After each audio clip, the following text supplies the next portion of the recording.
ജീവിത ഗുണനിലവാര സൂചികയിൽ ഏഷ്യയിൽ ഒന്നാം സ്ഥാനം നിലനിർത്തി Oman.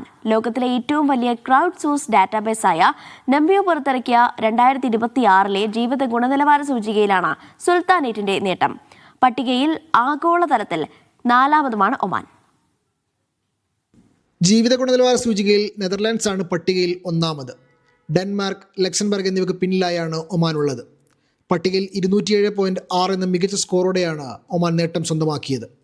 Japan, Singapore, Qatar, UAE, Saudi, Kuwait തുടങ്ങിയ രാജ്യങ്ങളെ പിന്നിലാക്കി ഏഷ്യൻ ഭൂഖണ്ഡത്തിൽ സുൽത്താനേറ്റ് 1ാമതാണ്. ജീവിത നിലവാരം അളക്കുന്നതിനായി ഉപയോക്താക്കളുടെ പങ്കാളിത്തത്തിനെ മാനദണ്ഡമാക്കി വിലയിരുത്തുന്ന ഏറ്റവും വലിയ ആഗോള ഡാറ്റാബേസാണ് നംബിയോ ഇൻഡെക്സ്. സുരക്ഷ, സുരക്ഷിതത്വം, വരുമാനവും ജീവിത ചെലവും തമ്മിലുള്ള അനുപാതം, ആരോഗ്യ സേവനങ്ങളുടെ നിലവാരം, പരിസ്ഥിതി അന്തരീക്ഷ നിലവാരം, അടിസ്ഥാന സൗകര്യത്തിൻ്റെ വ്യാപ്തി, മലിനീകരണ തോത് തുടങ്ങിയ പ്രധാന മാനദണ്ഡങ്ങളുടെ അടിസ്ഥാനത്തിലാണ് മൂല്യനിർണ്ണയം നടത്തുക. പുതിയ റിപ്പോർട്ടിൽ കുറഞ്ഞ മലിനീകരണം, മികച്ച ഗതാഗത സൗകര്യങ്ങൾ, ആരോഗ്യ സംരക്ഷണം എന്നിവയിൽ ഒമാന് മികച്ച പോയിന്റാണ്. കഴിഞ്ഞ ഡിസംബറിൽ നംബിയോ പുറത്തുവിട്ട വേൾഡ് എയർ ക്വാളിറ്റി സൂചികയിലും ഒമാൻ ഏഷ്യയിൽ 2ാമതെത്തിയിരുന്നു. Media 1, Muscat.